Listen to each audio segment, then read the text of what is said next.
Hello learners, this is me Shreya. Welcome to Shreya Learners Education. In the earlier cities. Okay, so question number 1. How do archaeologists know that cloth was used in the Harappan civilization?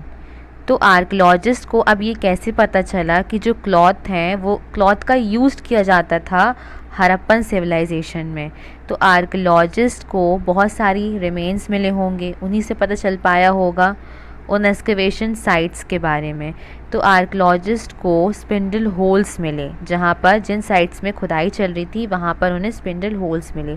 अब ये spindle holes क्या कहलाते हैं? Spindle holes एक तरीके का, जैसे हम मान सकते हैं कि जैसे आज के टाइम पे हम चक्री यूज़ करते हैं, उस टाइम पे क्या होता था, एक चक्री टाइप का स्ट्रक्चर होता था गोल गोल डिस्क शेप में। उसकी जो स्पिंडल होती थी जो कि धागे को स्पिन कर करके हम क्या करते थे, वेव करते थे क्लॉथ्स को। तो वो हमको, ये जो स्क्रीन में आपको दिख रहा है, इस तरीके का ऑब्जेक्ट होता था जिससे कि हम क्या करते थे, क्लॉथ्स की बुनाई करते थे स्पिन कर करके। Presence of large number of spindle proves the use of cotton. अब हमको ज़्यादा मात्रा में स्पिंडल मिले जिससे कि ये प्रूफ होता है कि उस टाइम पे कॉटन का यूज़ किया जाता था क्लॉथ्स को वेव करने के लिए, बुनने के लिए। और जो एक्चुअल पीस मिले हमको क्लॉथ के, जो कि अटैच्ड मिले हमको सिल्वर वेस, मतलब कि चांदी का ढक्कन जो था उससे अटैच्ड हमको क्लॉथ के पीसेस मिले और कॉपर ऑब्जेक्ट्स भी हमको मिले। This shows that people in the Harappan civilisation used cloth. ये डायरेक्टली, ये चीज़ें, ये रिमेन्स जो हमको आर्कियोलॉजिस्ट ने ढूंढे हैं उससे डायरेक्टली शो होता है कि उस टाइम पे हरप्पन सिविलाइजेशंस के जो लोग थे वो क्लॉथ का यूज़ करते थे। Question number 2, match the columns copper Gujarat. अब देखिए, हमने पढ़ा था ना कि कॉपर कहाँ हमें मिला, किस स्टेट में मिला, गोल्ड हमें किस स्टेट में मिला, टिन हमें किस स्टेट में मिला, प्रीशियस स्टोन्स जो हमको मिले वो हमें किस स्टेट में मिले, ये हमको इसमें पूछा गया है। तो कॉपर हमें कहाँ मिला? राजस्थान में मिला। गोल्ड कहाँ मिला हमें? कर्नाटका में मिला।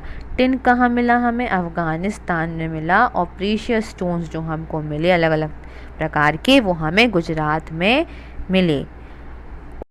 Question number 3, why were metals, writing, the wheel and the plough important for the Harappans? तो ये चीज़ें हरप्पन्स के लिए इम्पॉर्टेंट क्यों थी? मेटल्स इम्पॉर्टेंट क्यों थे? राइटिंग जो हम करते थे, स्क्राइब्स, तो ये चीज़ें उस टाइम पर इम्पॉर्टेंट क्यों थी? Metals, writing, the wheel and the plough were important for the Harappans in many ways. कई तरीक़ों से ये इम्पॉर्टेंट होता था हरप्पन्स के लिए।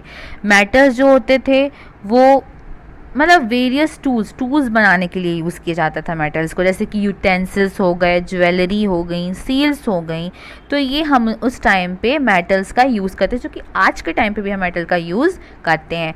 Many ornaments were made of gold, silver, copper, bronze, terracotta and several types of beads. तो हम ऑर्नामेंट्स बनाने के लिए भी यूज़ करते हैं gold, silver, copper, bronze, terracotta का। Writing was useful for maintaining the records. Writing जो होती थी वो ज़रूरी होता था किसी भी रिकॉर्ड को मेंटेन करने के लिए। ट्रेड से रिलेटेड, वेरियस अदर पर्पस से रिलेटेड, ट्रेड से रिलेटेड भी और अलग अलग चीज़ों से रिलेटेड भी। जब विक्ट्री भी, जो किंग्स होते थे ना, जब वो जीत जाते थे किसी लैंड को, तो वो भी रिकॉर्ड अपने पास रखते थे। तो उस टाइम पे भी राइटिंग बहुत ही यूज़फुल होती थी किसी भी चीज़ का रिकॉर्ड अपने पास रखने के लिए। The wheel was use in carts to ferry people and goods. Wheel का ऑफकोर्स का उसके लिए, गुड्स के लिए यूज़ किया जाएगा, एक जगह से दूसरी जाने के लिए व्हील्स का, किसी भी कार्ट को बनाने के लिए भी हमको व्हील का यूज़ करना होता था। Wheel was also use as potter's wheel. Okay, so जो प्लव है, प्लव का यूज़ किसके लिए किया जाता था? लैंड को टाइलिंग करने के लिए, जोतने के लिए यूज़ किया जाता था, जिससे फार्मर्स आसानी से अपना काम पूरा कर सकें। Question number 4, make a list of all the terracotta toys shown in the lesson, which do you think children would have enjoyed playing with the most. Terracotta toys की लिस्ट बनाइए जो कि लेसन में बताया गया है, दिखाया गया है, जिससे कि आप इनमें से आपको क्या लगता है कि जो चिल्ड्रंस हैं वो सबसे ज़्यादा इन्जॉयड किन टेराकोटा टॉयज़ के लिए करते होंगे, कौन से टॉयज़ के साथ वो ज़्यादा इन्जॉय कर पाते होंगे? Animal figures, model cart, marble, doll, whistles and plough are some of the terracotta toys mentioned in this lesson.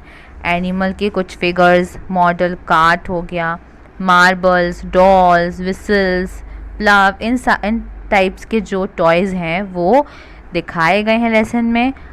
और मुझे ऐसा लगता है कि चिल्ड्रन जो हैं वो उन मॉडल कार्ट को ज़्यादा पसंद करते होंगे। इवन टुडे, आज के टाइम पर भी जो चिल्ड्रन हैं वो टॉय कार्स के साथ ज़्यादा इन्जॉय करते हैं। Question number 5, make a list of what the Harappans ate and put a tick mark against the things you eat today. अब ऐसे हरप्पन जो लोग, एक लिस्ट बनाइए कि जो हरप्पन्स हैं वो क्या खाते थे, और टिक मार्क कीजिए उन चीज़ों पे जो आज के टाइम पर खाई जाती हैं। The people of Harappan at various kinds of grain. जो हरप्पा हैं, हरप्पन्स हैं जो हरप्पा में रहा करते थे, वो जो लोग हैं वो कई प्रकार की ग्रेन्स खाते थे, जैसे rice, wheat, barley, pulse, mustard, sesame, linseed etcetera. Fruits, fish, meat and milk, जो कि आज के टाइम पे भी हम खाते हैं। Most of these things we eat even today. Yes, जो भी चीज़ें जो बताई गई हैं उस चैप्टर में, दैट मीन्स इस चैप्टर में, तो हरप्पन्स जो हैं, जो भी चीज़ें वो पहले हम खाया करते थे, जो चीज़ें हमको मिली नेचुरली, वो आज के टाइम पे भी सभी खाते हैं। At present we eat rice, wheat, pulse, fish, meat, milk, barleys use barley by us. तो आज के टाइम पे भी हम खाते हैं ये सारी चीज़ें। Do you think that the life of farmers and herders, अब देखिए, क्या आपको लगता है कि जो फार्मर्स की जो लाइफ है और हर्डर्स की जो लाइफ है, जो इस चैप्टर में बताई गई है कि वो जो फार्मर्स और हर्डर्स हैं वो फूड सप्लाई कर रहे हैं हरप्पन सिटीज़ के लोगों को, तो क्या वो फार्मर्स और हर्डर्स अलग थे जो कि प्रीवियस चैप्टर में हमने देखे? तो ओके, सो जो प्रीवियस चैप्टर में हमने पढ़ा from hunting gathering to growing food में, वो मेनली डिस्कशन था रूरल पीपल के लोगों पर, और जो इस चैप्टर में बताया गया है इन द अर्लियर सिटीज़ में, वो डिस्कशन है अर्बन पीपल के लोगों पर, मतलब ग्रामीण क्षेत्रों में जो लोग रहा करते थे और जो शहरी क्षेत्रों में जो लोग रहा करते थे, उनमें डिफरेंस है। बट देखिए क्या है, जो फार्मर्स और हर्डर्स हैं वो दोनों ही केसेस में एक ही प्रकार का काम कर रहे हैं, but there group was much bigger in case of the Harappan cities. But जो हरप्पन सिटीज़ के इस केस में थोड़ी ज़्यादा मात्रा में ग्रुप, मतलब उनका जो ग्रुप था ज़्यादा मात्रा में था। Their work could have been more organise, तो उससे क्या होता था, उनका जो काम था वो और ऑर्गेनाइज्ड मैनर में होने लगा compare to what it was in earlier societies. पहले के टाइम के मुकाबले अब के टाइम में जब हरप्पन सिटीज़ का डेवलपमेंट शुरू हो गया, तो उस टाइम पे और ऑर्गेनाइज तरीके से फार्मर और हर्डर्स काम करने लगे। Farmers and herders in previous chapter mainly produce for their own use. जो पहले के टाइम पे क्या था, प्रीवियस चैप्टर में क्या बताया गया था कि जो फार्मर्स और हर्डर्स हैं वो खुद के यूज़ के लिए ही वो काम कर रहे थे। बट अब इस केस में क्या था कि जो हरप्पन सिटीज़ के लोग हैं उनके लिए फार्मर्स और हर्डर्स क्रॉप्स ग्रो कर रहे थे, उनकी हेल्प कर रहे थे। The farmers and herders sold their surplus production to craft persons, scribes and rulers living in cities. अब इस केस में ने एक ऑक्यूपेशन शुरू कर दिया। फार्मर्स और हर्डर्स जो हैं अपना सरप्लस प्रोडक्शन करने लगे, क्राफ्ट पर्सन को, स्क्राइब्स को, रूलर्स को, जो कि हरप्पन सिटीज़ में रहा करते थे। सो अब ये हमारा चैप्टर फिनिश होता है। इसके क्वेश्चन आंसर्स भी हम इस पार्ट में फिनिश कर चुके हैं। 2 पार्ट्स हैं जिसमें हमने इस चैप्टर का पूरा एक्सप्लेनेशन भी कर लिया है। So I hope you all like my videos, so please subscribe. यदि आप मेरे चैनल पर न्यू हैं तो सब्सक्राइब करिए, लाइक कीजिए, अपने फ्रेंड्स से शेयर करिए एंड जो भी डाउट आता है कमेंट कर कर मुझे बताइए। So thank you so much for watching. अब नेक्स्ट जो वीडियो आएगा वो चैप्टर 4 के लिए आएगा, सो get ready for it. Thank you so much for watching.